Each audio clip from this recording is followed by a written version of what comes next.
Kung ayusin mo itong makina, pakakasalan kita, biro ng CEO. Ang kanyang matalim na asul na mga mata ay puno ng pang-iinsulto, malinaw na nagdududa sa kakayahan ng lalaki. Hindi niya alam na ang kanyang sarkastikong biro ay magpapasimula ng isang serye ng mga pangyayari na ganap na magbabago sa kanyang buhay. Ang langit ng Oktubre ay bumuhos ng malakas na ulan, parang nais nitong hugasan ang mga huling bakas ng tag-init. Ang makinang Mercedes ni Jennifer Reyes ay unti-unting bumagal bago tuluyang huminto sa kahabaan ng Route 47. Isang tahimik na daan mga 3 milya mula sa Millbrook. Bigla, ang tanging naririnig niya ay ang malakas na pag-ulan at ang mahinang pag-ihip ng singaw na nagmumula sa ilalim ng hood. Nakatingin siya ng may pangamba sa tumataas na init na parang humihinga na nagngangalit na dragon. Perpekto talaga, bulong niya ng galit. Tiningnan niya ang kanyang relo at bumaba sa sasakyan. Ang kanyang estilo na Chanel na takong ay sumasagi sa malamig na mga puddle. Sa loob ng ilang segundo, nabasa na ang kanyang designer suit. Hindi kalayuan, isang luma at kalawangin na karatula ang umuuga sa hangin. Kahit bahagyang napudpod, mababasa pa rin ang mga salita. Fernandez Auto Repair, makatarungang presyo, tapat na trabaho. Sa isang buntong hininga, mabilis na naglakad si Jennifer papunta sa maliit na garahe. Nakakunot ang noo dahil sa itsurang dehado nito. Sa loob, ang amoy ng langis ng makina ay halo sa amoy ng lumang kape. Ang kumukutitap na mga fluorescent light ay nagbibigay ng mahinang liwanag sa makipot na lugar. "Hello? May tao ba dito?" Sigaw ni Jennifer nang may pagkairita.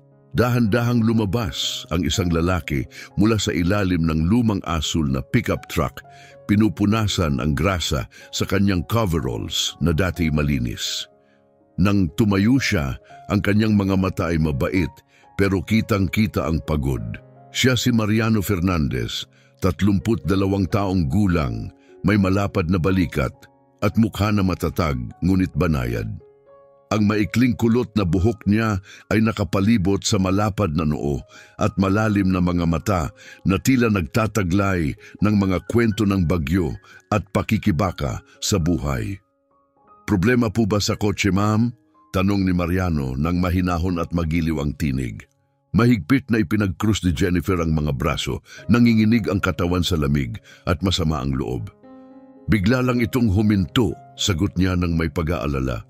"May kritikal akong pagpupulong sa Chicago bukas ng alas 8 ng umaga. Hindi dapat nangyayari ito."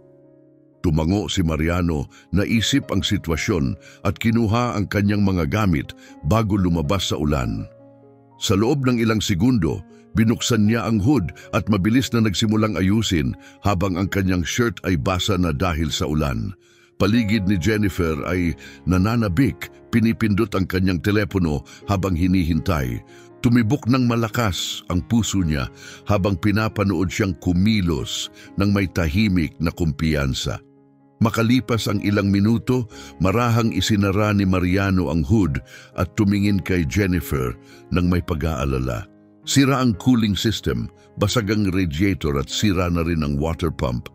Hindi ito madaling ayusin, tensyonado ang mukha ni Jennifer. Gaano katagal ito aabutin? Sandali siyang nag-isip bago sumagot si Mariano. 2, siguro 3 araw. Kailangan ko pang mag-order ng mga piyesa sa ibang bayan. Tumindi ang tingin ni Jennifer na puno ng determinasyon. "Sabihin mo ang presyo. Magbabayad ako ng doble o triple para mas mabilis ang pagpapadala." Tumingin si Mariano sa kanya ng may kalmadong katapatan. "Pasensya na po, ma'am. Hindi pinapabilis ng pera ang pagpapadala. May mga bagay talaga na nangangailangan ng panahon." Naiirita si Jennifer. "Lahat naman ay nabibili, Fernandez." Ngumiti si Mariano ng may kahabagan. "Hindi lahat, Miss Reyes. May mga bagay na hindi mapapalitan ng pera." Napatigil si Jennifer, nagulat sa tapat na sinabi niya. Sanay siya sa mundong laging nalulutas ang problema sa kapangyarihan at pera. Ngunit ngayong araw, wala ni isa ang nakatulong. Sa isang sulok ng shop, may maliit na boses na tumawag na puno ng pagkamausisa ng bata. "Daddy, may tao ba dito?" Lumiko silang dalawa upang makita ang isang batang babae na mga 5 taong gulang, nakasuot ng pink na unicorn pajamas at yakap ang lumang teddy bear. Nang makita niya si Jennifer, kumislap ang malalaking mata nito at dali-daling tumakbo papunta kay Mariano. Lumuhod si Mariano, ngumiti ng mainit. "Rosemary, mahal, bumalik ka sa loob. Masyadong malamig dito." Umiiling si Rosemary, ang mga mata ay nagliliwanag sa paghanga kay Jennifer. "Ang daddy ko ang pinakamahusay na mekaniko, kayang-kaya niyang ayusin ang kahit ano." Sa kabila ng lahat, napangiti si Jennifer sa inosenteng pagmamalaki ng bata. Maingat na hinaplos ni Mariano ang buhok ni Rosemary at tumingin kay Jennifer. "May maliit na inn malapit dito. Dapat ka munang maghintay doon." Hindi gumalaw si Jennifer. Nakatayo siya sa ulan, pinapanood ang dalawa na pumasok sa garahe. Isang kakaibang pakiramdam ang kumalat sa kanyang dibdib. Isang bagay na matagal na niyang hindi naramdaman. Nang dumilim at patuloy ang pag-ulan, naramdaman ni Jennifer ang tahimik na pagbabago sa loob niya. Sa unang pagkakataon, hindi siya kontrolado ang sitwasyon. Ang kanyang mga paniniwala at halaga ay nilalabanan ng isang simpleng kabaitan. Nakatayo siyang tahimik habang nagsara ang pinto ng garahe sa likod ni Mariano at Rosemary. Ang dilaw na liwanag mula sa loob ay nagbigay ng malambot na kislap sa basang lupa. Nanginig ang dibdib niya. Sanay siyang may kontrol, sanay makuha ang gusto, lalo na kapag may sapat na pera. Ngunit ngayon, hinarap niya ang isang bagay na hindi matitinag ng pera, ang tahimik na lakas ni Mariano Fernandez. Wala pang nakatanggihan siya ng ganito. Ang pagtanggi na iyon ay nagliyab sa loob niya. Huminga siya ng malalim, ibinukas ang pinto ng garahe at muling pumasok. Sa loob, niyayakap ni Mariano si Rosemary ng isang wool blanket. Pinapaupo siya sa maliit na upuan sa tabi ng kanyang workbench. Ang tanawing puno ng pag-aaruga ay lalo lang nagpasakit sa pakiramdam ni Jennifer na parang wala siya sa lugar. Dahan-dahan siyang lumapit, ang tinig niya ngayon ay mas malumanay at maingat, sinusubukang magpaliwanag ng may katwiran. "Ginoong Fernandez, kailangan kong gumana ang kotse bukas ng umaga. Hindi ito tungkol sa akin, mahalaga ito para sa kumpanya ko. Handa akong magbayad ng 5 beses ng karaniwang singil. Ano man ang kailangan ko lang gumana ang kotse, kahit sapat lang para makarating ako sa Chicago." Tumingin si Mariano sa kanyang mga mata, kalmado at matatag kahit sa harap ng kanyang malaking alok. Tumayo siya, pinunasan ang mga kamay sa lumang basahan na may mantsa ng langis at sumagot ng matatag. "Miss Reyes, hindi ito tungkol sa kung gaano karami ang handa mong bayaran. Ang sira sa makina mo ay hindi basta-basta naayos ng madalian. Kung pipilitin ko, maaaring masira uli ang kotse at sa susunod, baka hindi ka na mapalad. Ayusin ko ang mga kotse dahil iniintindi ko ang kaligtasan ng mga tao, hindi lang dahil trabaho ito," dagdag niya ng taus-puso. Naramdaman ni Jennifer na ang mga salita niya ay parang hamon. Ang lohika niya ay kakaiba sa mundo ni Jennifer, kung saan ang panganib ay tinatanggap para sa kita at mas mahalaga ang deadline kaysa kaligtasan. Sa kanyang mundo, sinusukat ang tagumpay sa bilis at kapangyarihan. Ikinuyom niya ang ngipin, pilit na pinipigilan ang galit at lalo pang nagpumilit. "Naiintindihan mo ba kung ano ang pinagkakaabalahan ko? Ang pagpupulong bukas ay maaaring magdesisyon sa kinabukasan ng daan-daan na empleyado. Kung hindi ako makadalo, malaki ang maaaring lugi ng kumpanya ko. Hindi lang ito tungkol sa kotse, ito ay tungkol sa totoong buhay, trabaho at kinabukasan ng negosyo." Hindi umatras si Mariano. Sa halip, lalo pang tumindi ang tingin niya, diretsyo at matapat. Naririnig kita, Miss Reyes, totoo iyon. Pero ang presyon, pera at pagmamadali ay hindi kayang gawing posible ang imposible. Ang totoo, kailangan ng kotse mo ng tamang ayos at tamang panahon. Walang impluensya ang makakapagpalit nito. Maaaring mahal ito, pero makina pa rin ito at hindi iniintindi ng makina ang mga pagpupulong. Kailangan lang silang ayusin ng tama. Naramdaman ni Jennifer ang apoy ng galit sa kanyang dibdib. Alam mo ba kung sino ako? Ako si Jennifer Reyes, CEO ng Reyes Foods. May koneksyon ako sa Chicago hanggang sa pinakamataas na antas. Sigurado ka bang gusto mo akong subukan dito? Ngumiti si Mariano ng bahagya puno ng kaalaman, matatag pa rin ang kanyang boses. Alam ko kung sino ka, pero dito sa garahe na ito, pantay-pantay ang trato sa lahat. Hindi ka narito bilang isang makapangyarihang opisyal.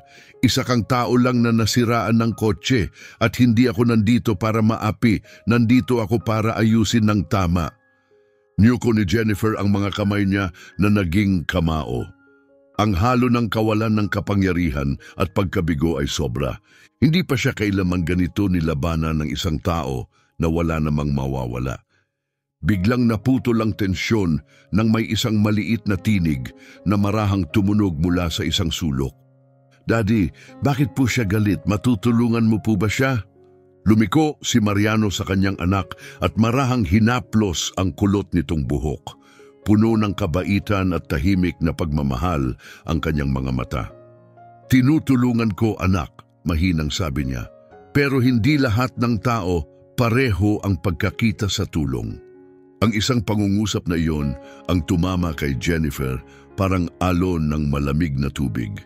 Kahit ang 5 taong gulang na bata ay naramdaman kung gaano siya kasentido, samantalang siya ay bulag dito.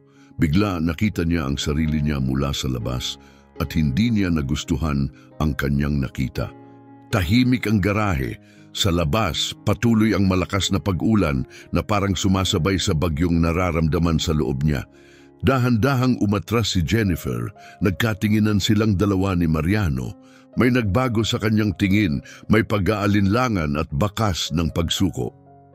Pupunta ako sa inn na sinabi mo, mahinang sabi niya, pero kailangan kong bumiyahe pagdating ng umaga. Tumango si Mariano nang may paggalang. Naiintindihan ko, Miss Reyes, pero tandaan mo, may mga bagay na hindi pwedeng madalian gaano man ito kahalaga. Hindi na nagsalita si Jennifer. Lumiko siya at lumabas sa malakas na ulan, puno ng galit at pagkadismaya. Bumagsak ang pinto ng garahe sa likod niya, isang malupit na pagtatapos sa isang nabigong usapan at sandali na nagmarka ng unang pagkakataon na nawalan siya ng kontrol. Nakatayo sa ulan, basang-basa, naramdaman ni Jennifer na siya'y mas maliit kaysa dati. Buong buhay niya ay pinalilibutan ng impluensya, kapangyarihan at kayamanan. Ngunit ngayon, wala nang halaga ang mga iyon. Ito ay isang bagay na hindi niya makontrol, isang tunay na bagay. Huminga siya ng malalim, bahagyang lumiko para umalis nang biglang may maliit na tinig na huminto sa kanya. Miss, saan po kayo pupunta? Nagulat siya at lumingon upang makita si Rosemary sa pintuan ng garahe. Hawak-hawak ng maliit na bata ang kanyang teddy bear, ang malalaki nitong mga mata ay puno ng katapatan at init. Nakasuot ng maliwanag na pink na unicorn pajamas, tila siya ang masiglang ilaw sa madilim na paligid. Natunganga si Jennifer, hindi alam kung paano tutugon. Ako, pupunta lang ako magpahinga sa malapit na inn, sagot niya ng bahagya, pilit itinago ang kanyang damdamin. Umiling si Rosemary interesado. Bakit hindi ka manatili at uminom ng mainit na tsokolate? Ginagawa ng daddy ko ang pinakamalasang tsokolate sa buong mundo. Kapag umuulan, nakaupo kami sa tabi ng bintana at nagbabasa ng mga kwento ng diwata. May isang bagay na dalisay at totoo sa paraan ng pagsasalita niya na bumutas sa mga depensa ni Jennifer. Sa unang pagkakataon, may tao na hindi sumusubok magpakitang gilas o matakot sa kanya. Niyayakap siya lang ng bukas palad. Bahagyang napawi ang bigat sa dibdib ni Jennifer. Napangiti siya ng bahagya. Mainit na tsokolate ha, parang ang saya naman yan. Nagningning ang mga mata ni Rosemary. Lumingon siya at tumakbo pabalik sa garahe. "Daddy, gawin mo ang tsokolate," sabi niya. "Oo." Tumingin si Mariano pataas, nagulat na makita si Jennifer na nakatayo pa rin sa pintuan lang ng garahe. Nagbago ang ekspresyon ni Mariano, unay nagulat, pagkatapos ay napalambot nang makita ang maliwanag at proud na ngiti ni Rosemary. "Kung ganoon pumasok ka na, gagawa ako ng mainit na inumin para sa'yo." Dahan-dahang bumalik si Jennifer sa garahe. Sa ilalim ng malambot at gintong liwanag ng isang ilaw sa itaas, biglang naging mainit at malugod ang dating maputlang lugar. Umupo siya sa isang lumang kahoy na upuan at napatingin sa isang pader na puno ng mga nakapaskil na larawan. Naitala nito ang mga totoong sandali. Si Mariano at Rosemary sa isang lokal na perya, naghahati ng sandwich sa isang kumot na may kwadro sa parke o magkasama na nagbabasa malapit sa bintana. May kakaibang pakiramdam sa dibdib niya, isang bagay na hindi pamilyar. Ang ganitong mga pang-araw-araw na alaala ay wala sa makintab ngunit hungkag na mundo na kanyang ginagalawan.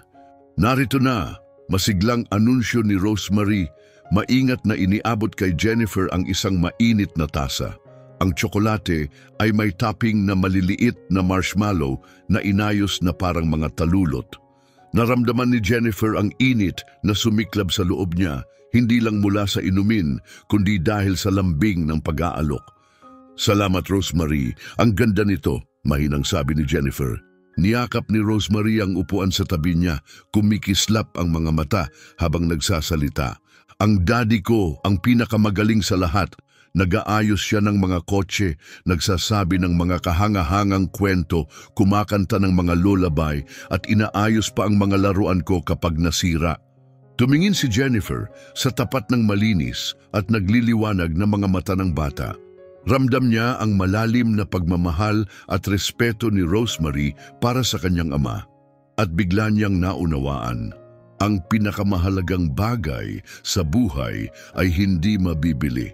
Ang tunay na pag-ibig, paghanga at walang kondisyon na pag-aaruga, lumalago lamang ito kung bukas ang puso. Naramdaman niyang tumigas ang kanyang lalamunan, kaya yumuko siya ng bahagya. Ang tinig niya ay hindi pangkaraniwan, ang lambing. "Rosemary, nasaan ang nanay mo?" Nawala ang ngiti ni Rosemary habang mahigpit niyang niyayakap ang teddy bear niya. "Umalis siya. Sabi ni Daddy ayaw niya dito. Sinabi niyang masyado raw itong maliit at nakakainip. Maliit pa ako noon kaya hindi ko gaanong naaalala. Pero sa palagay ko, namimiss pa rin siya ni Daddy minsan." Sumakit ang puso ni Jennifer. Tumingin siya kay Mariano na nakatayo ngayon nang nakatalikod. Nagpapanggap na abala habang pinipigilan ang sakit na naglalaro sa kanyang mga mata. Sa sandaling iyon, naisip ni Jennifer na pareho silang may dinadala, dalawang magkaibang buhay na tinakpan ng tahimik na kalungkutan. Tumingin muli si Rosemary kay Jennifer, ang tinig niya ay malumanay at matatag. "Pero hindi ako malungkot, nasa tabi ko si Daddy. Sabi niya basta magkasama kami, magiging maayos ang lahat." Sa wakas, ang ngiti ni Jennifer ay umabot sa kanyang mga mata, ang kanyang unang tunay na ngiti ng gabi. Naramdaman niyang mas puno at mas mainit ang dibdib niya.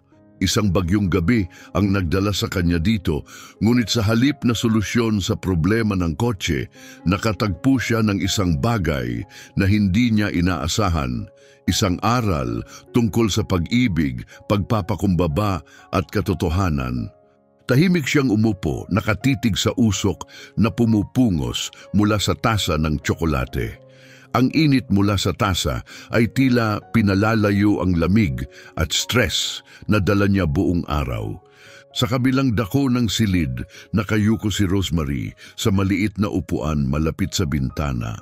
Mahigpit ang yakap sa teddy bear at unti-unting pumikit ang mga mata.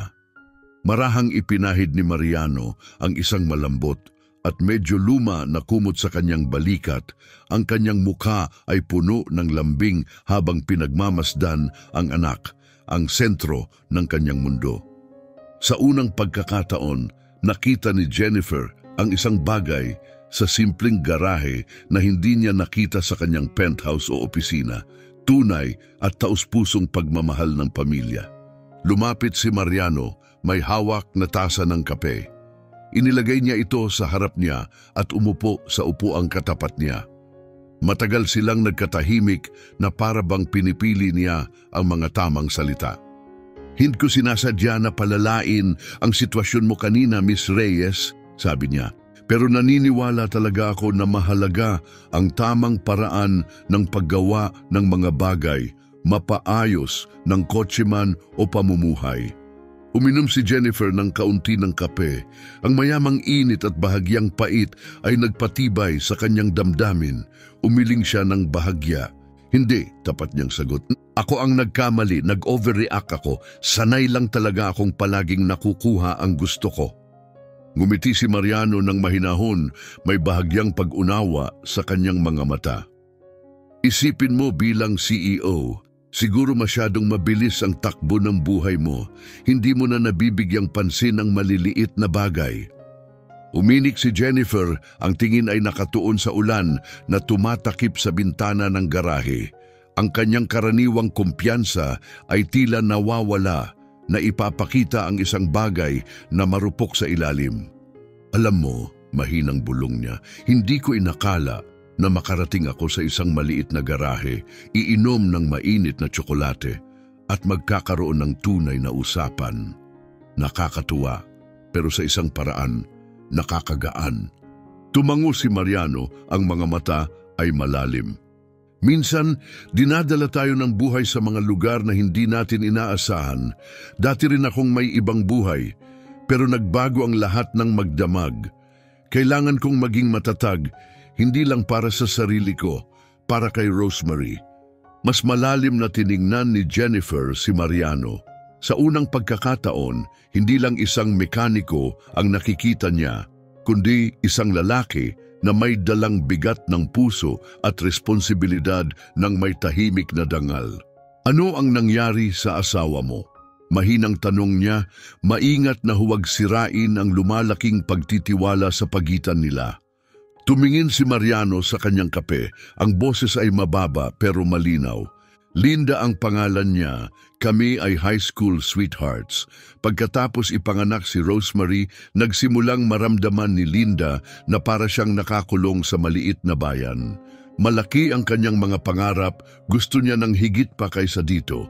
Isang araw sinabi niyang hindi na siya makakaya. Naging fake at umalis. Hindi na lumingon pabalik. Ako at si Rosemary na lang mula noon." Tumigil sandali, inaayos ang sarili. Tumingin ulit ng kalmado, ngunit makikita pa rin ang sakit sa kanyang mga mata. "Dumurog iyon sa akin," aminado siya. "Pero nang makita ko si Rosemary, maliit siya, puno ng tiwala. Alam kong kailangan kong magpatuloy. Kailangan kong ibigay sa kanya ang lahat ng kaya ko." Kalmado at matatag ang boses ni Mariano. "Kailangan kong maging matatag para kay Rosemary. Kahit nasasaktan din ako, kailangan kong ipakita sa kanya ang pagmamahal at tulungan siyang makaramdam ng seguridad." Hindi nagsalita si Jennifer.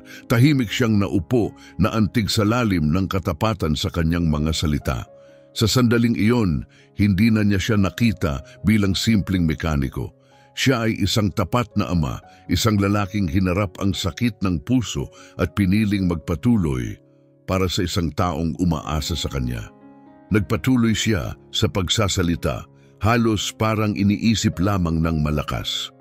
"Isang bagay ang aking naunawaan, ang tunay na kaligayahan ay hindi matatagpuan sa mga malalayong pangarap o bagay na hinahabol natin. nasa maliliit na sandali na mayroon na tayo. Si Rosemary, ang lahat sa akin, ang pag-ibig na iyon, ang pinakabihasang yaman sa buhay ko. Walang halaga ng pera ang makakapantay nito. May nagbago sa kailaliman ni Jennifer. Sa unang pagkakataon, naunawaan niya ang ibig sabihin nito, tunay na naramdaman. Buong buhay niya ay nakatayo sa tagumpay, kayamanan at kontrol. May presyo ang lahat, pati na ang mga damdamin. Ngunit dito, sa luma at sira-sirang garahe na palibutan ng kumukutitap na ilaw, amoy ng kape at ulan, naramdaman niya ang isang tunay na bagay. Isang bagay na hindi niya naranasan sa marangyang pamumuhay. Dahan-dahan niyang inilapag ang tasa ng tsokolate sa mesa at tumingin kay Mariano. Ang tinig ay malumanay at nanginginig. Salamat Mariano, ang sinabi mo, talagang tumama sa puso ko. Sa tingin ko, mas marami akong natutunan ngayong gabi kaysa sa mga nagdaang taon. Ngumiti si Mariano ng mainit at madali. Minsan isang tahimik na sandali lang ang kailangan para ipakita sa atin kung ano ang tunay na mahalaga sa buhay, Miss Reyes. Ngumiti si Jennifer pabalik at sa unang pagkakataon, naramdaman niyang hindi na siya nagtatago sa likod ng kanyang karaniwang maskara. Ang tensyon na sumunod sa kanya buong gabi ay tila natunaw, pinalitan ng kakaibang katahimikan. Paligid nila tahimik ang garahe. Sa labas, patuloy ang pag-ulan ng pantay-pantay. Si Rosemary, mahimbing na natutulog sa tabi ng bintana, humihinga ng malumanay sa ilalim ng kanyang kumot. Ang lamparang pangmesa ay nagbigay ng malambot na liwanag sa kanyang maliit na mukha, puno ng inosente at tahimik na mga pangarap. Naramdaman ni Jennifer ang higpit sa kanyang dibdib, hindi dahil sa galit, kundi sa isang mas malalim na bagay.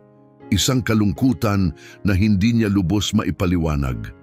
Biglang mula sa katahimikan, may isang maliit na tinig na nagsalita. May mga anak ka ba, Miss Reyes? Nagising si Rosemary na pikit ng bahagya pero puno ng kuryosidad. Ang tanong ay parang sorpresa. Pinilit ni Jennifer ang isang maliit na ngiti. Wala, Rosemary. Wala akong mga anak. Ikiniling ni Rosemary ang ulo. Kaya may pamilya ka ba? Ano ang pamilya mo? Napatigil si Jennifer. Huminto ang kanyang paghinga.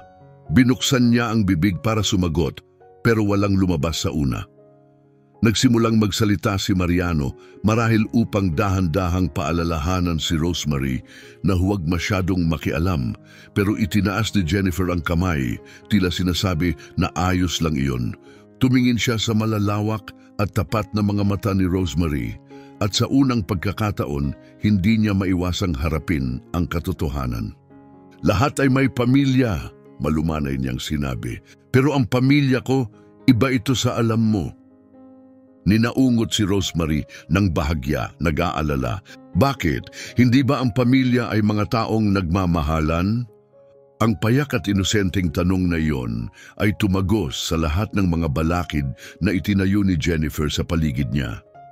Bumaha ang kanyang isip ng mga alaala ng isang malaki at tahimik na bahay kung saan ang pagmamahal ay sinusukat sa grado at resulta ng negosyo.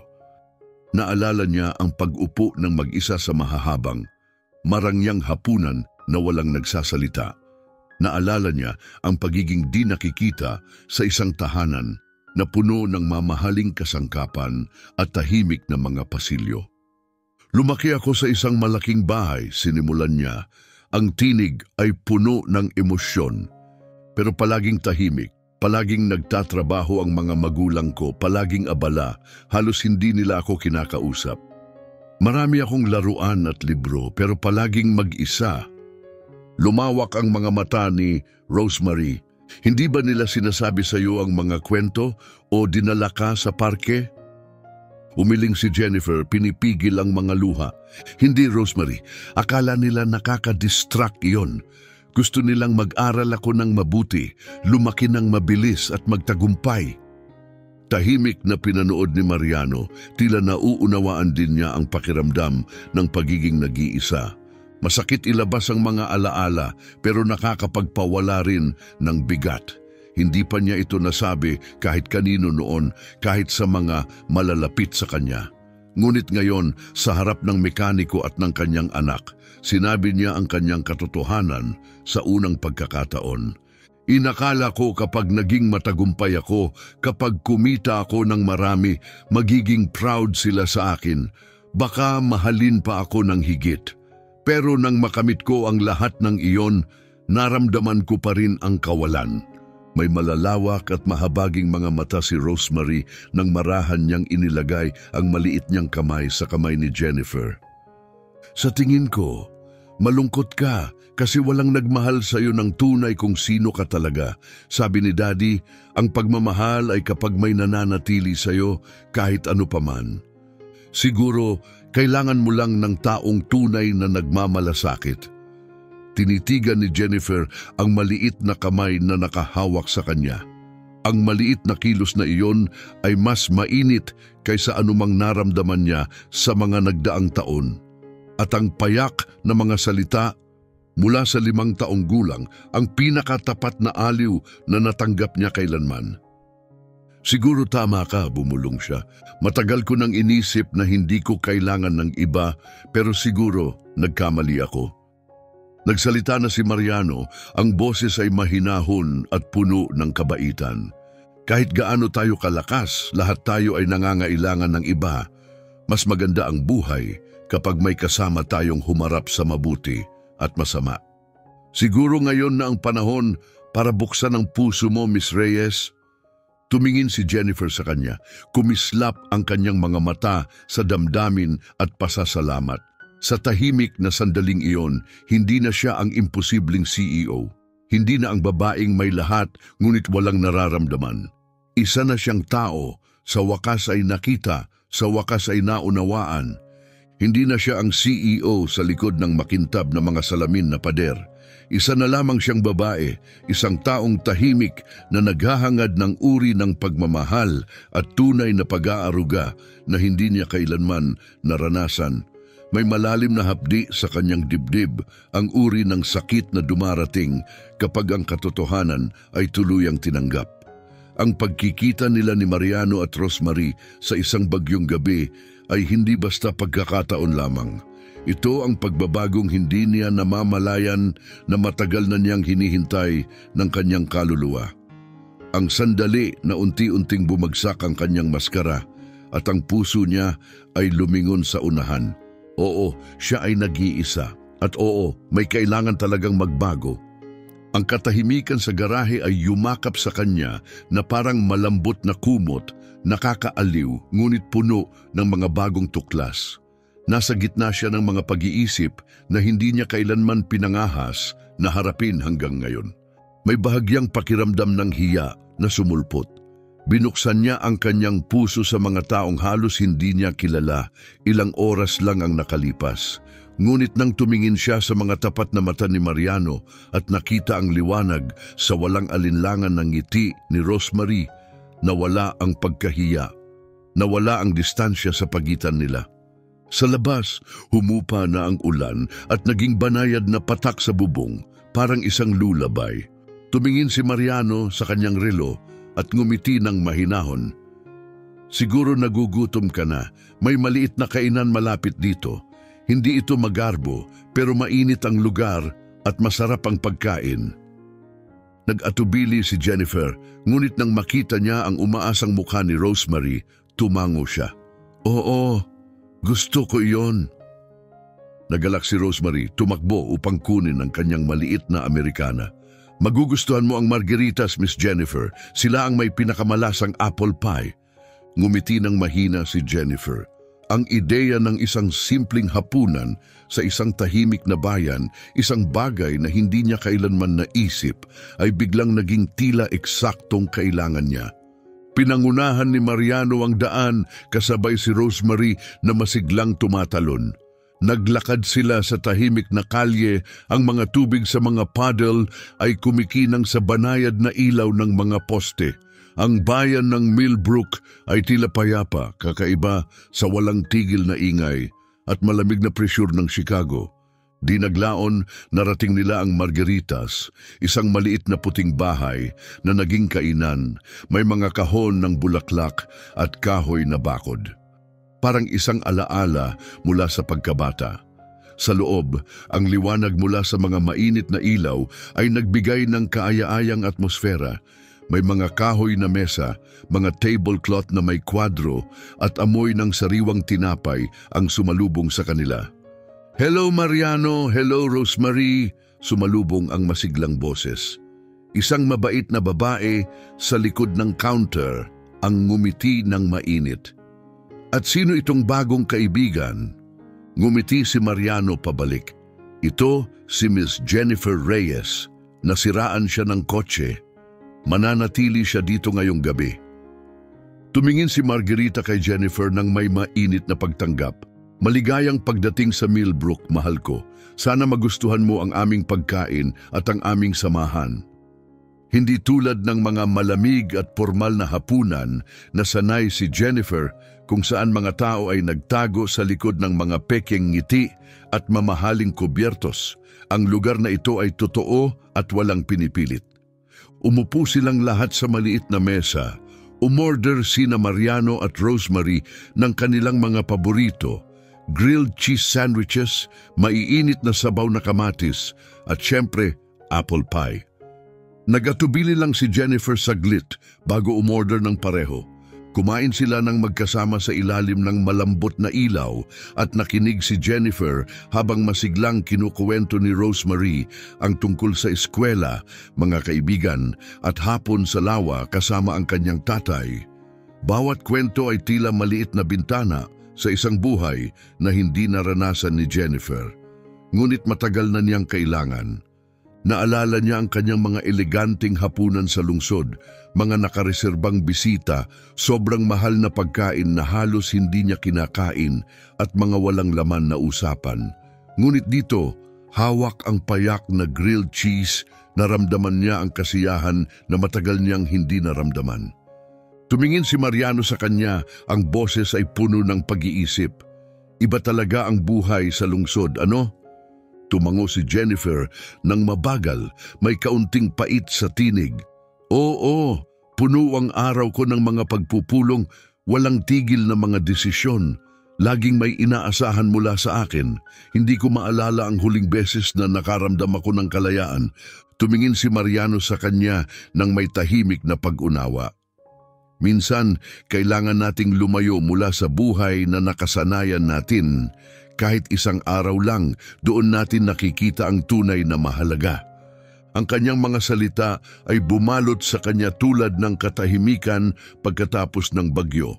Tumingin siya sa paligid ng maliit na kainan, sa mga simpleng kasiyahan ng mga tao, ang kanilang lapit, ang kanilang payapang presensya.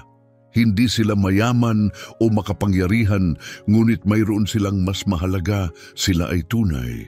Biglang umingay ang telepono sa mesa, nagising ang sandali.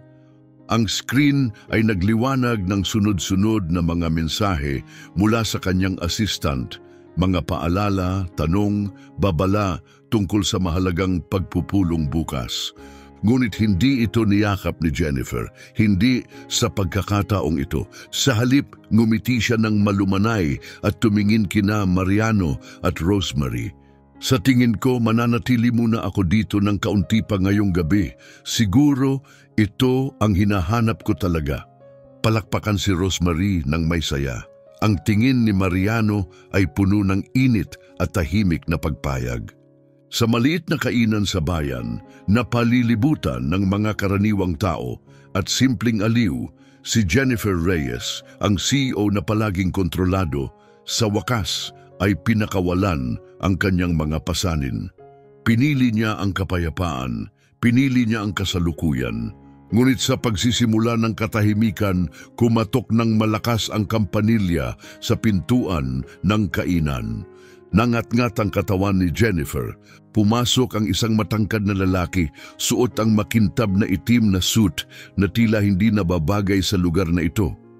Ang matalim niyang mga mata ay mabilis na sinuri ang silid ng may halataang pagkasuklam.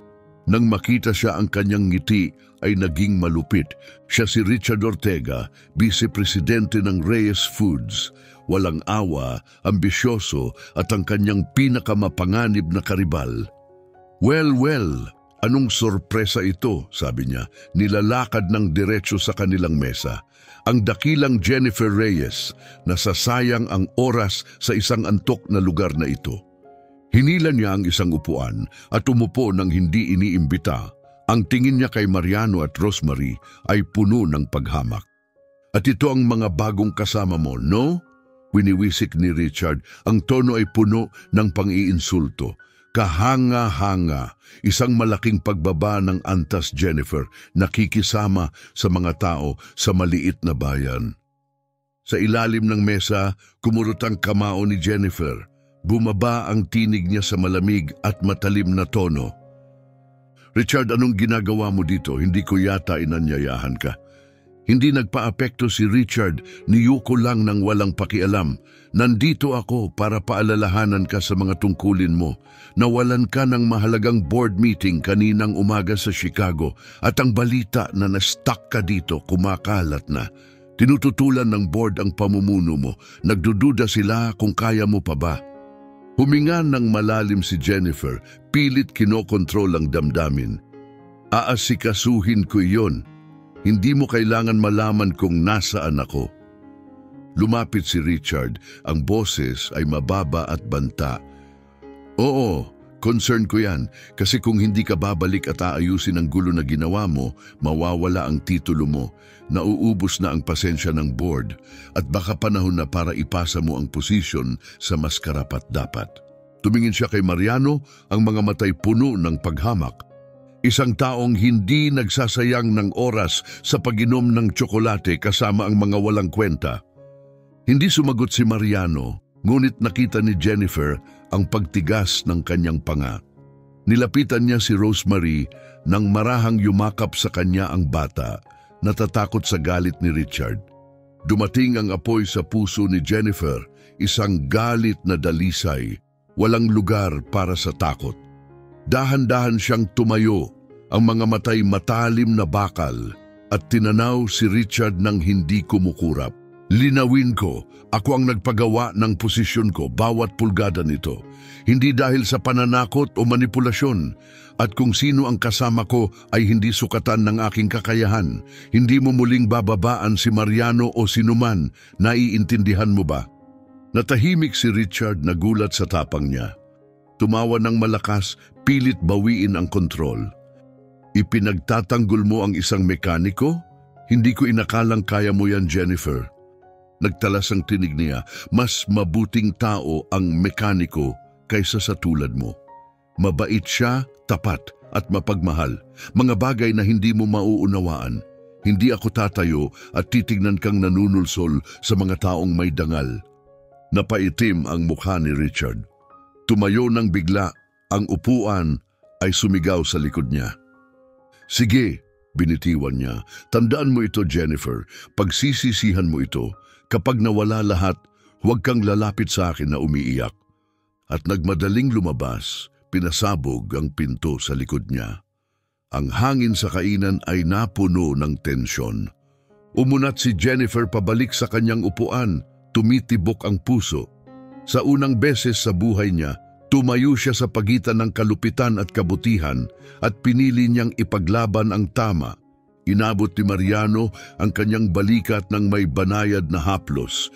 Malumanay ang boses. Salamat, Jennifer. Pasensya na sa nangyari dahil sa akin. Tumingin siya, may katahimikan at lakas ang mukha. Hindi, Mariano, hindi mo kailangang magsisi. Sa totoo lang, ako ang dapat magpasalamat sa iyo. Ikaw at si Rosemary, pinaalala ninyo sa akin kung ano ang dapat pangalagaan, kung ano ang tunay na mahalaga. At sa sandaling iyon, naintindihan ni Jennifer, ang pagtayo para sa kanila ay hindi hadlang. Ito ang pinakamahalagang desisyon sa buhay niya. Isang pagliko, isang landas palabas ng kawalang saysay, patungo sa pag-ibig at layunin na matagal na niyang hinahanap. Nang sumikat ang araw sa maliit na garahe, alam ni Jennifer na hindi siya pwedeng manatili magpakailanman. Ang engkwentro kay Richard ay patuloy na umuukit sa isip niya. Ang kapayapaan sa Millbrook ay papatapos na. Ang realidad, matindi at walang tigil, ay tumatawag sa kanya pabalik sa Chicago. Pinilit ni Mariano matapos ang kotse ng mabilis. Habang nakatayo siya rito, tumingin siya kay Jennifer ng may banayad na pag-aalala. "Ano man ang mangyari, Jennifer?" Mahinang sabi niya, "Tandaan, may lugar ka palagi dito." Ngumiti si Jennifer ng mahina, puno ng damdamin ng tinig. "Salamat, Mariano, at salamat, Rosemary, sa lahat." Dahan-dahan siyang nagmaneho palayo. Ang init ng gabi ay nananatili sa dibdib niya. Ngunit bawat milya ay bumabalik ang kaba. Pabalik siya sa gulo, sa isang silid ng board na mas nakikinig sa paghuhusga kaysa sa pakikinig. Pagpasok niya sa punong tanggapan ng Reyes Foods, sinalubong siya ng katahimikan. Puno ang conference room. Ang mga matang tensyonado ay nakatuon sa kanya. Ang presyon ay agad at nakakahawa. Sa ulo ng mesa nakaupo si Richard Ortega, kasing mataas ng dati, nakamasid na parang lawin. "Welcome back, Jennifer," malamig niyang sabi. "Inaasahan kong handa kang ipaliwanag ang pagkawala mo." Itinaas ni Jennifer ang balikat. "Nasiraan ang kotse ko sa business trip," malinaw niyang sagot. "Nananatili akong konektado hanggat kaya at inaayos ang mga agarang usapin mula sa malayo." Tumawa si Richard, ang mga labi ay nakakulot sa pagkukunwari. "Sigurado akong makatwiran yan para sa'yo, pero bumaba ang stock natin ng higit 5% sa nakaraang 2 araw. Hindi natuwa ang mga shareholders." Isa sa mga board member, si David Hamilton, karaniwang taga-suporta niya, ang sumunod. "Jennifer, aminado ako, inaasahan namin ang mas mabuti. Malinaw na ang personal mong buhay ay nagsisimulang makaapekto sa iyong mga responsibilidad." Tinanaw siya ni Jennifer ng matagal, huminga ng malalim, inihanda ang sarili. Dahil ngayon, hindi lang trabaho ang ipinaglalaban niya kung sino ang gusto niyang maging. Iyan ay hindi katanggap-tanggap, mariing idineklara ni Richard.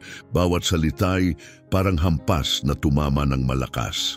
Ramdam ni Jennifer ang paghusga ng mga tao sa loob ng silid, masakit kaysa sa inaasahan niya. Mga taong minsan niyang tinuring na kaalyado, ngayon ang kanilang katahimikan ay nagbunyag ng mas malalim na katotohanan. Ang mundong pinaghirapan niyang sakupin ay halos walang puwang para sa malasakit o pagkukulang. Sinunggaban ni Richard ang pagkakataon, matulis at mapanakit ang kanyang tinig. "Kung hindi mo kayang balansehin ang katwiran at emosyon, baka hindi ka naangkop sa posisyon bilang CEO. Kailangan natin ng taong kayang magdesisyon ng malinaw na hindi natatabunan ng personal na damdamin." Sa ilalim ng mesa, ikinidlat ni Jennifer ang kanyang mga kamay. Mas tumindi ang tama ng kanyang mga salita kaysa nararapat. Hindi dahil sa sinabi niya, kundi dahil sa tahimik na pagsang-ayon ng mga tao sa silid. Ang mga taong minsang pinagkatiwalaan niya ay ngayoy tinitingnan siya ng may pagdududa. Dahan-dahang tumingala si Jennifer at hinarap ang mga tingin nila. Pinutol niya ang katahimikan, hindi sa pagtatanggol, kundi sa bihira at tunay na katapatan. "Alam kong nabigo ako sa inyo. Palagi kong pinaniniwalaan na ibigay ang lahat para sa kumpanyang ito. Itulak ito pasulong at bumuo ng isang bagay na tatagal. Ngunit nitong mga nakaraang araw, napagtanto ko na ang tagumpay ay hindi lang tungkol sa numero at deadline." Tumingin siya ng diretso kay Richard at lumakas ang tinig niya. "Ito ay tungkol sa pagkatao, sa malasakit, sa mga pagpapahalagang hindi masukat sa spreadsheet. Hindi ko pinagsisisihan ang oras na ginugol ko sa Millbrook dahil ipinakita nito sa akin kung ano ang tunay na mahalaga at kung iyon ang magpapawalang saysay sa akin sa inyong mga mata. Tatanggapin ko ang inyong desisyon." Tumawa si Richard ng may pang-uuyam, napakagandang pakinggan, pero hindi nagpapataas ng kita ang mga damdaming iyon. Hindi maaapektuhan ang mga shareholders sa iyong emosyonal na paglalakbay. Yumuko siya ng bahagya, malamig at tiyak. Magkakaroon ng boto ng kumpiyansa at hindi ko na kailangang sabihin sa iyo ang magiging resulta. Parang nawala ang hangin sa buong silid. Hindi pa naranasan ni Jennifer ang ganito kaligalig, ganito ka-expose. Ngunit sa masikip at nakakahindlang sandaling iyon, naalala niya ang inosenteng mga mata ni Rosemary at ang tahimik na lakas ni Mariano. Ang kanilang kabaitan ang nagmulat sa kanya sa isang bagay na ayaw niyang mawala muli. Tumayo siya, dahan-dahang huminga at nagsalita ng pantay ang tinig. Kung pakiramdam ninyo'y kailangan ng boto, hindi ako hahadlang. Ngunit bago kayo magdesisyon, hinihiling ko sa bawat isa na mag-isip.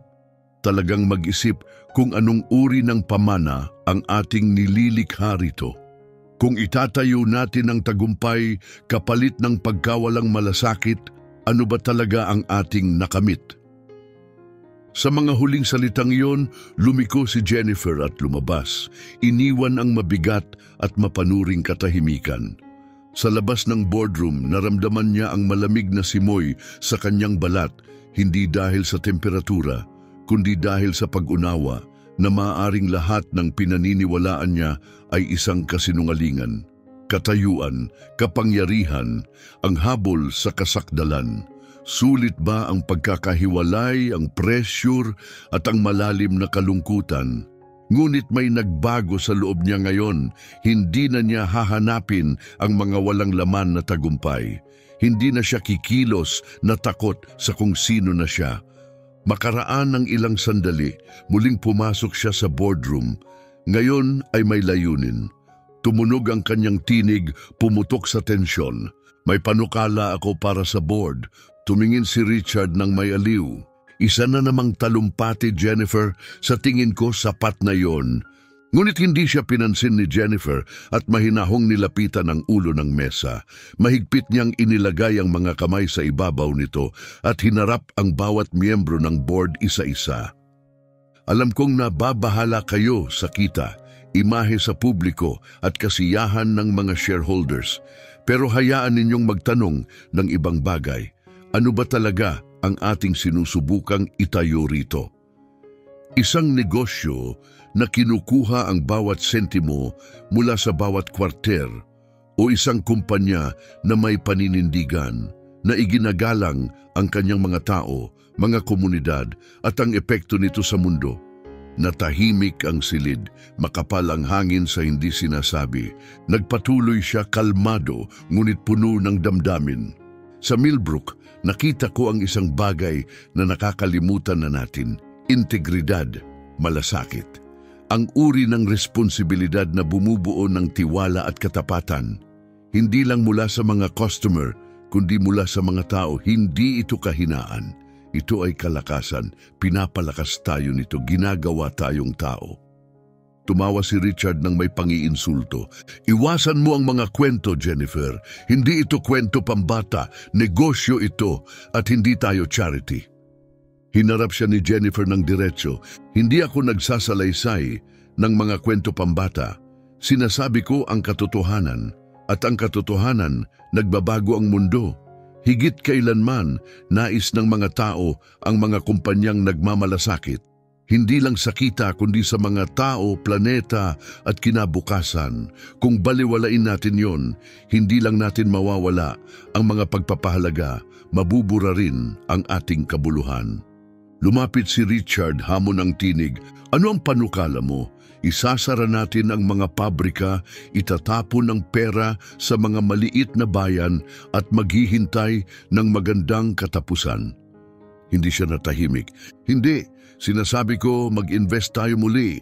Lumikha tayo ng mga trabaho kung saan pinakakailangan. Suportahan natin ang edukasyon, sustainabilidad at etikal na mga gawain.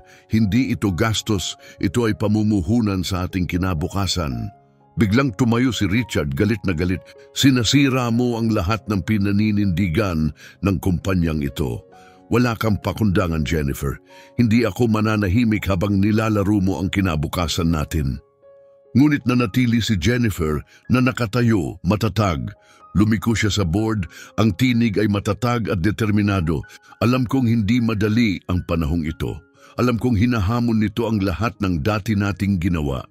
Pero naniniwala ako na bawat isa sa inyo ay nais magtayo ng isang bagay na makabuluhan, isang bagay na tatagal. Pwede tayong maging kumikita at may prinsipyo, pwede tayong mamuno ng may diskarte at puso. Ang hinihiling ko lang, isang pagkakataon upang patunayan ito. Lumiko si Richard sa iba, ang tinig ay tumaas sa alarma. Huwag kayong magpapalinlang sa kanya, sobrang emosyonal siya. Napatunayan na niyang hindi niya kaya ang presyur. Nanindigan si Jennifer. Hindi na niya ipinagtatanggol ang kanyang trabaho, ipinagtatanggol niya ang isang pangitain. Isang mas magandang daan pasulong. Tumingin ng diretsyo si Jennifer kay Richard.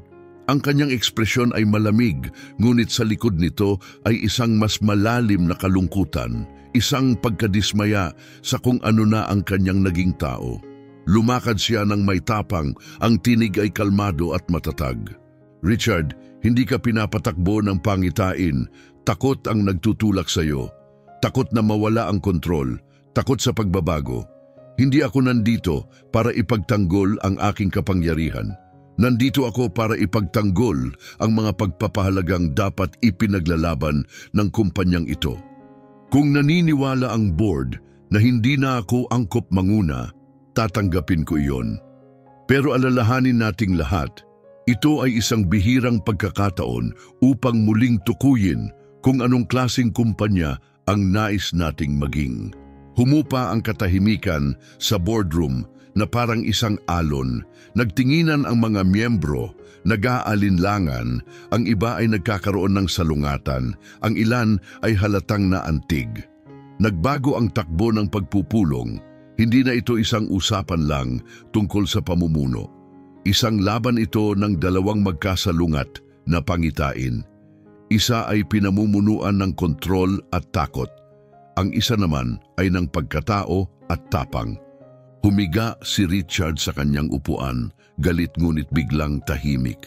Si Jennifer naman ay matangkad at matatag, nanindigan sa kanyang paniniwala, hinihintay ang sagot ng board.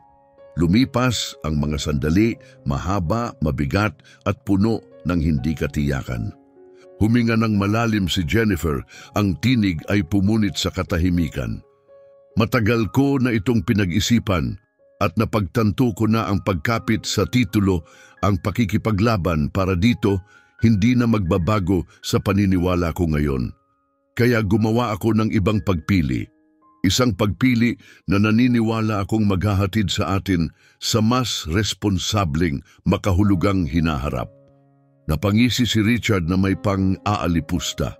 Kaya susuko ka na, alam ko namang matatalo ka rin balang araw. Ngunit hindi kumurap si Jennifer. Hinarap niya ang pang-uuyam ng may kapayapaan. Hindi ako sumusuko, banayad niyang tugon. Pinipili ko ang mas mabuting landas, ang pinaniniwalaan ko ng buong puso. Ngayon, ako'y nagbibitiw bilang CEO ng Reyes Foods. Nagsimula ang mga hiyaw sa silid. Ang boardroom ay nabalot ng pagkabigla. Naputo lang tagumpay ng ngiti ni Richard. Hindi ako aalis sa kumpanya ng tuluyan, dagdag ni Jennifer. Plano kong bilhin ang buong Midwest Division, personal, at baguhin ito bilang isang ganap na bagong uri ng negosyo. Naramdaman ang pag-ikot ng mga upuan, nagmumura ang mga boses sa hindi makapaniwala. May ilan pang mga miyembro ng board ang tumayo na bigla. Ang kumpiyansa ni Richard ay nawala, pinalitan ng pagkabahala. Hindi ka seryoso, Maring, sabi niya. Hindi ito katanggap-tanggap. Hindi mo pwedeng gawin iyon. Hindi nag-alinlangan ang mga mata ni Jennifer. Bakit hindi? Tanong niya ng simple. May kapital ako, babayaran ko ito ayon sa halaga sa merkado, ganap na ayon sa batas, at bubuuin ko ito muli, mula sa simula, bilang modelo ng etikal na negosyo na nakatuon sa komunidad. Napaiyak si Richard. Nanginig ang boses niya sa galit. Sinasira mo ang lahat ng aming itinayo. Ito ay personal na laban. Pinapayagan mong madaig ang nararamdaman mo sa kung ano ang pinakamahusay para sa kumpanya. Tahimik na kinuha ni Jennifer ang isang folder mula sa kanyang briefcase. Inilagay niya ito sa mesa at inislide palapit. Ito ang mga numero, ang aking estratehiya, ang buong plano. Nagawa ko na ang mga proyeksyon. Nakuha ko na ang pondo. Hindi ko hinihingi ang pag-apruba ninyo. Hindi ako humihingi ng pahintulot. Ngunit inaalok ko sa inyo ang isang bihirang pagkakataon, ang makita ang isang negosyo na magbabago at lilikha ng halagalampas sa pera. Bumalik siyang tumingin kay Richard. Ang tinig niya ngayon ay hindi lang malinaw, kundi may lakas. Akala mo mahina ang kabaitan, pero ang tunay na lakas ay hindi nasa kontrol o pananakot. Nasa malasakit ito, nasa layunin. Naniniwala akong makakalikha tayo ng isang bagay na magtatagumpay hindi lang sa kita kundi sa tiwala, dangal at pag-asa. Sa unang pagkakataon, walang masabi si Richard. Tinitigan siya ng tahimik, matigas ang postura na wala ang dating kumpiyansa. Lumiko si Jennifer pabalik sa buong board at nagsalita. Bukas, ipapahayag ko ang planong ito. Ang Reyes Foods Midwest ay magiging hiwalay na kumpanya, itinatag sa mga aral na natutunan ko sa Millbrook, mula sa inosenteng isang batang babae at sa tahimik na lakas ng isang ama. Mamumuno tayo ng may integridad, hindi sa presyon, at magtatagumpay tayo dahil tayo ay nagmamalasakit. Sa loob ng ilang oras, kumalat ang balita ng parang apoy. Jennifer Reyes nagbibitiw bilang CEO upang ilunsad ang bagong kumpanyang palipunang responsable, modelong pinapagana ng komunidad laban sa tradisyonal na pananaw sa korporasyon. Isang rebolusyong may halaga. Jennifer Reyes nagpasimula ng pambansang debate. Dumagsa ang media. Kumalat ang mga headlines sa mga pamilihang pinansyal, nagdebate ang mga eksperto tungkol sa kanyang mga motibo, humingi ng mga panayam ang mga reporter. Napuno ang kanyang inbox ng mga mensahe, may papuri, may pagdududa at may lubos na kawalang paniwala. Ngunit nanatiling matatag si Jennifer. Sa unang pagkakataon sa kanyang buhay, hindi siya natigilan sa atensyon. Hindi niya naramdaman ang pangangailangang patunayan ang anuman. Sa halip, naramdaman niyang nakatutok siya. Malinaw, may lakas. Nagawa na niya ang kanyang desisyon. Hindi dahil sa takot, hindi dahil sa pagkatalo, kundi dahil sa layunin. At habang iniisip niya sina Mariano, Rosemary at ang tahimik na kabaitan ng Millbrook, alam niya kung bakit niya ginawa ang hakbang na ito. Pinaalala nila sa kanya ang isang bagay na halos nakalimutan niya, ang kapangyarihan ng simpleng kabutihan.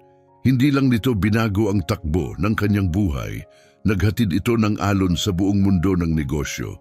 Isang bagong tinig na bumabangon sa gitna ng mga lumang paniniwala. Isang modelo na hindi nakabase sa kasakiman, kundi sa pagkatao.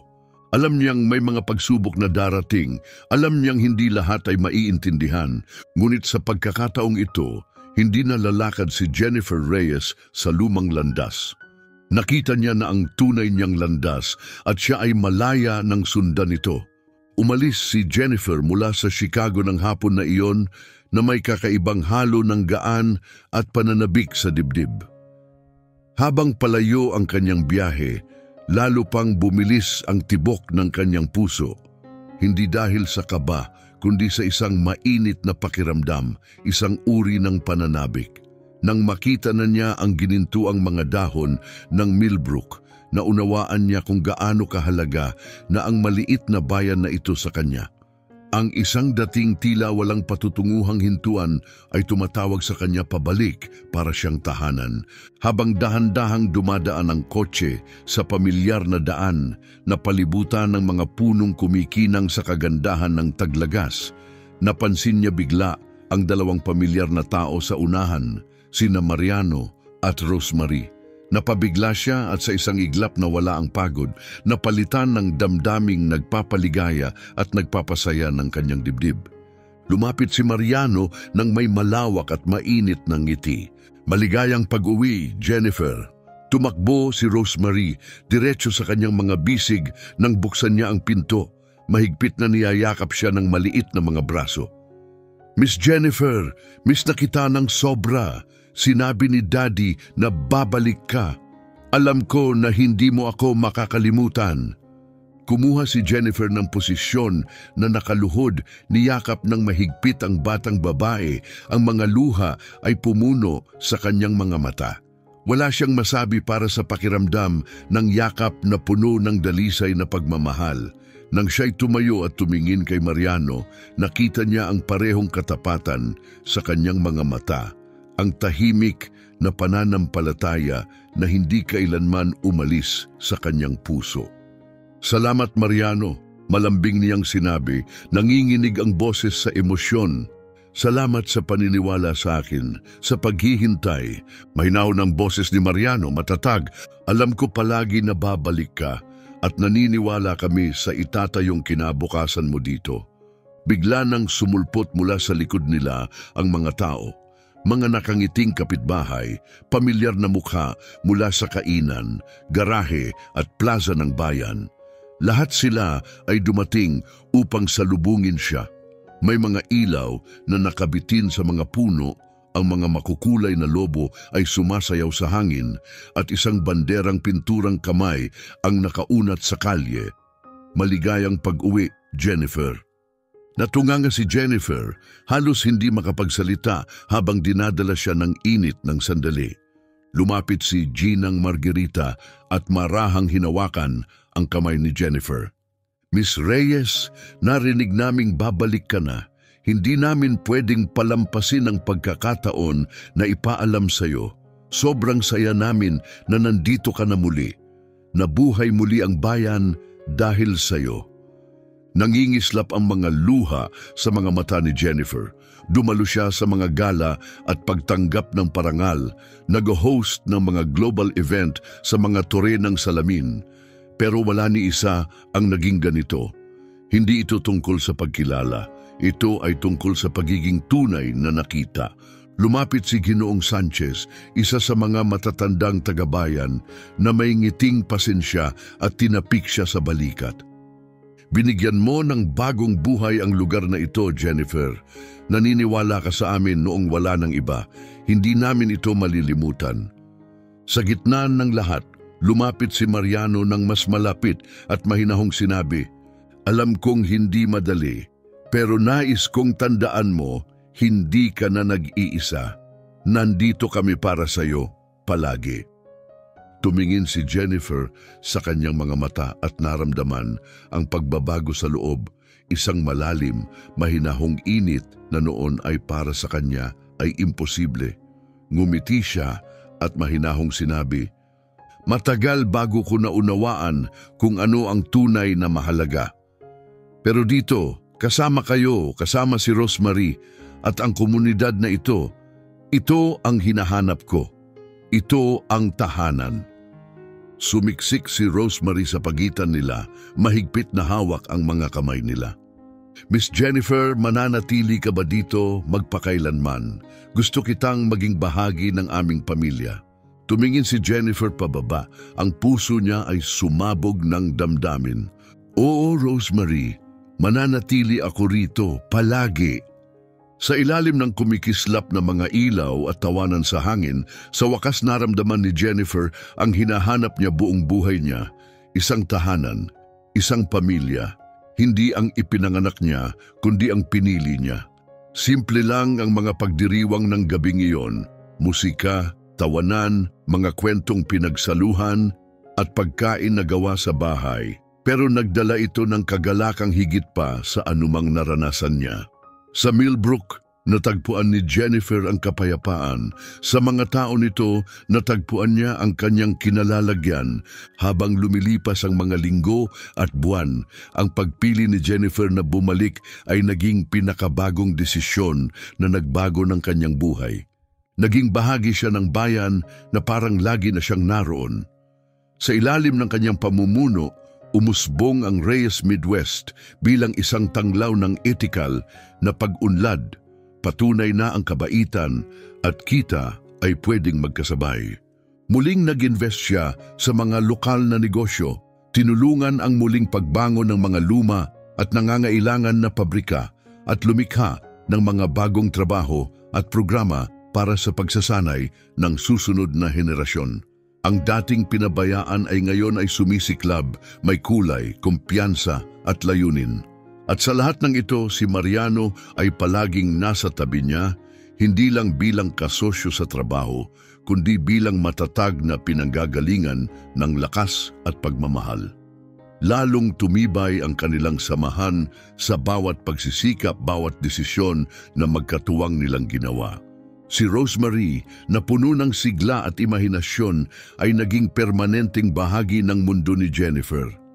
Araw-araw, siya ay tumatambad sa pintuan, sabik na magbahagi ng mga kwento sa paaralan o magmungkahi ng mga bagong masasarap na lasa para sa susunod na proyekto ng kumpanya.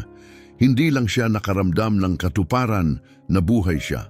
Isang gabi, habang naliligo ang bayan sa banayad na liwanag ng paglubog ng araw, lumingon si Mariano kay Jennifer nang may ngiti at tinanong kung sasamahan niya siya sa isang lakad.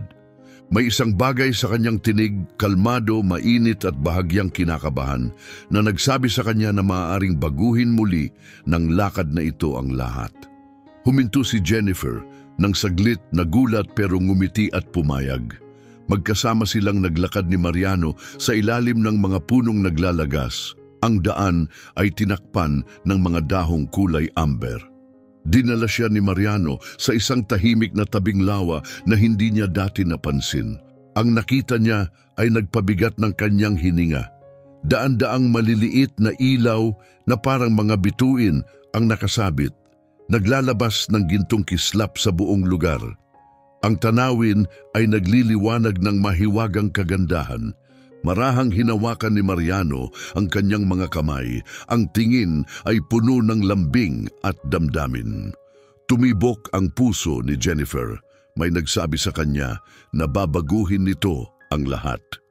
Jennifer, malumanay na sabi ni Mariano, nanginginig ang tinig sa tapat ng katapatan. Binago mo ang buhay ko at ni Rosemary higit pa sa alam mo.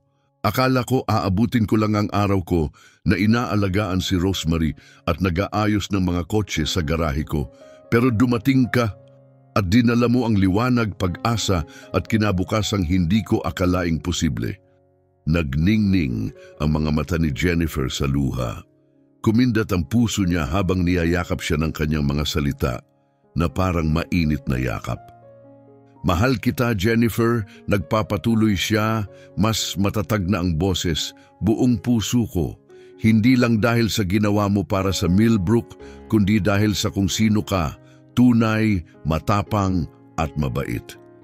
Dahan-dahan siyang lumuhod at kinuha ang isang maliit na kahon na balahibo.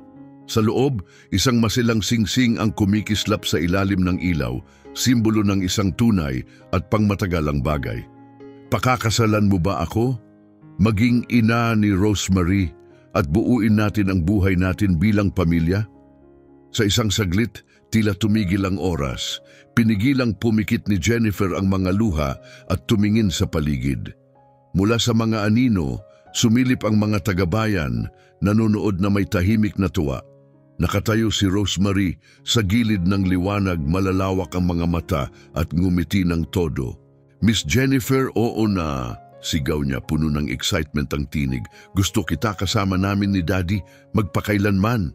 Tumawa si Jennifer sa gitna ng kanyang mga luha, ang tunog ay puno ng liwanag at kalayaan. Sa sandaling iyon, lahat ng hinangad niya, pamilya, pag-ibig, pagkakaroon ng kinalalagyan ay nandoon sa kanyang harapan. Lumuhod siya sa tabi ni Mariano, dahan-dahang inilagay ang kanyang kamay sa kanyang kamay at bumulong, "Oo, Mariano, pakakasalan kita. Maging ina ako ni Rosemary at bubuuin ko ang tunay na buhay dito kasama kayong dalawa." Sumabog ang palakpakan at sigawan mula sa mga tao. Tumakbo si Rosemary sa kanila, niyakap silang magkayakap. "May tunay na mama na ako ngayon," sabi niya, may mga luha ng kagalakan sa mga mata. "Mahal kita, Mama Jennifer." Mahigpit silang niyakap ni Jennifer. Ang puso niya ay puno sa paraang hindi niya dati naramdaman.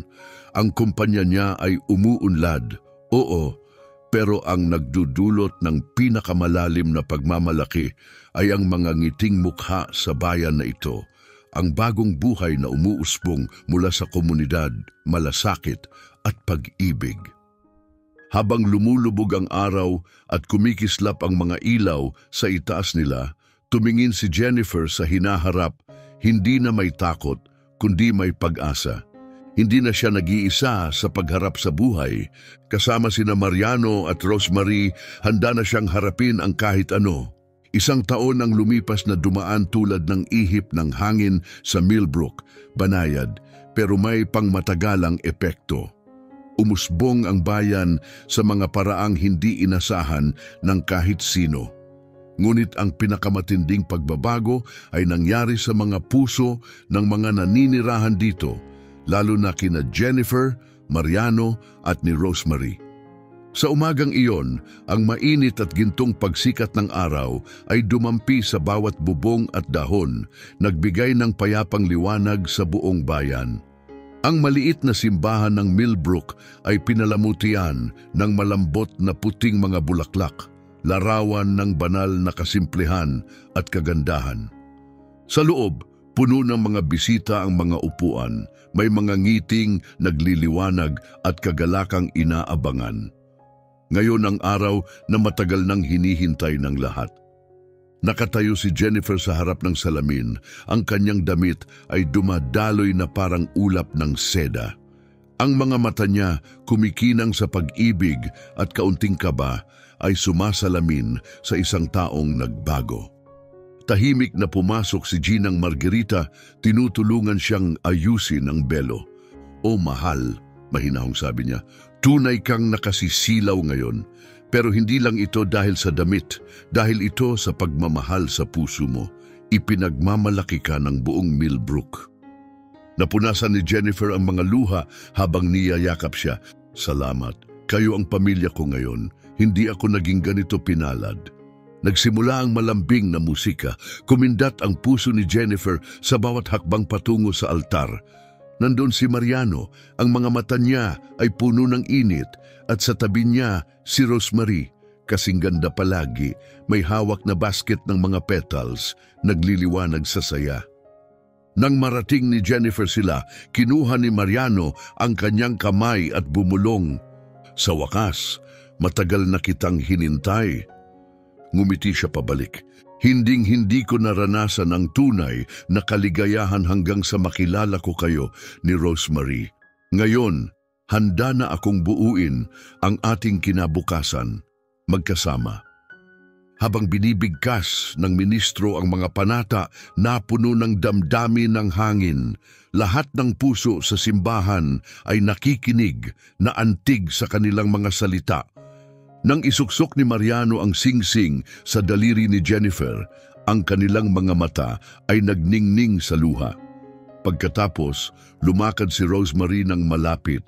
Ang kanyang tinig ay malinaw at matamis, umalingaw-ngaw sa bawat puso sa silid. "Masaya ako ngayon kasi si Jennifer ay ina ko na at magpapatuloy tayong pamilya magpakailanman. Tatawagin kitang mama araw-araw. Mahal na mahal kita." Napuno ang silid ng taimtim na katahimikan. Lumuhod si Jennifer, niyakap ng mahigpit si Rosemary, lubos na nabighani ng pagmamahal at layunin.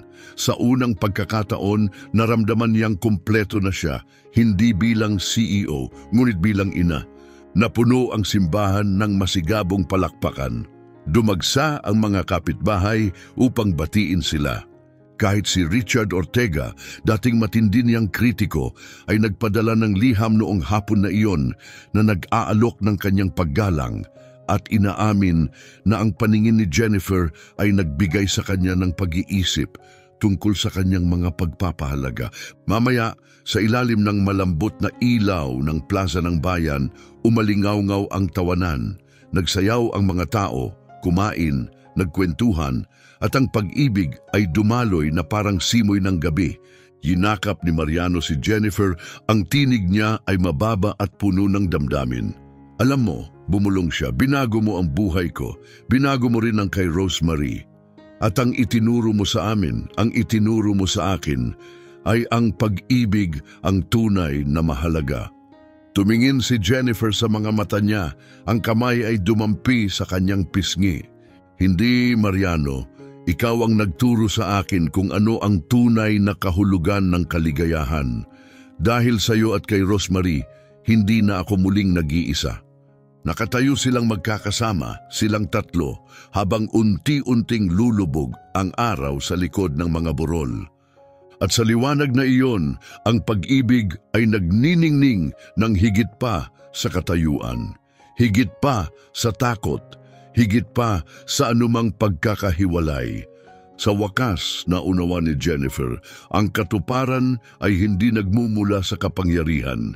Nagmumula ito sa pagkakaroon ng kinalalagyan, sa pagpili ng pag-ibig, sa pagbuo ng isang tunay na buhay ng magkasama. Ang Millbrook ay naging higit pa sa tahanan. Naging patunay ito na ang pinakamalalim na kaligayahan sa buhay ay hindi nagmumula sa mga ari-arian, kundi sa mga taong pinipili nating makasama. Wakas.